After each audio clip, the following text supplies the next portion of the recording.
మీ business ఏదైనా మీ ఊర్లో promotion చేయాలంటే అది సుమన్ టీవీతోనే సాధ్యం. ఇప్పుడే సంప్రదించండి.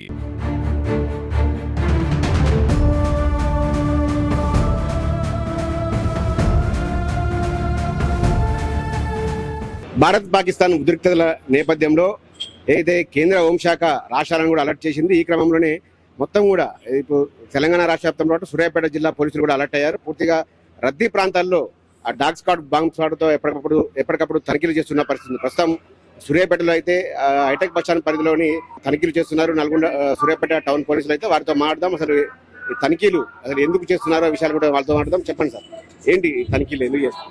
ప్రస్తుతము మన భారతదేశానికి పాకిస్తాన్ మధ్యలో కొన్ని ఉద్రిక్త పరిస్థితులు ఉన్నాయి కాబట్టి మన కేంద్ర హోంశాఖ అన్ని రాష్ట్రాలను కూడా అలర్ట్ చేసినది.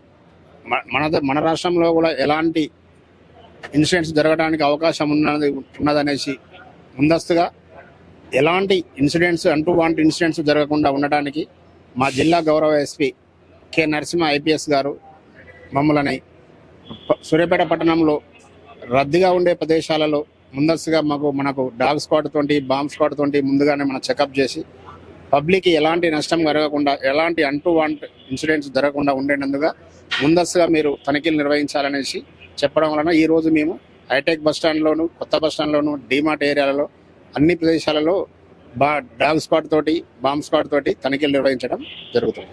పోలీస్ శాఖ తరఫున ఈ రద్దీ ప్రాంతాల్లో తిరిగే ప్రజలకు కానీ వ్యాపారస్తులకు కానీ ఏం సూచనలు చేస్తారు?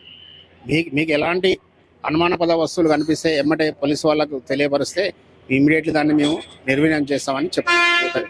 అదేవిధంగా ఈ తనిఖీలు ప్రతి 8 రోజులకు ఒకసారి చేయబోతున్నారు సార్, రెగ్యులర్గా చేస్తున్నారు?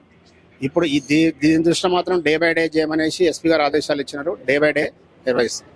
ఇది ముఖ్యంగా కూడా జిల్లా పోలీస్ అధికారి ఆదేశాల ప్రకారం ఒకరోజు విడిచి ఒకరోజు రద్దీ ప్రాంతాల్లో మొత్తం కూడా జరగబడుతున్నాము. బాంబ్ స్క్వాడ్ అదేవిధంగా డాగ్ స్క్వాడ్తో ఎక్కడెక్కడ అనుమానాస్పద వస్తువులు వచ్చినా కూడా ఎటువంటి నిర్లక్ష్యం వహించకుండా తనిఖీలు అయితే చేపడుతున్నాం. ఇటువంటి తనిఖీలు రెగ్యులర్గా కూడా కొనసాగుతాయని కూడా ఎస్ఐ గారు అయితే చెప్తా ఉన్నారు.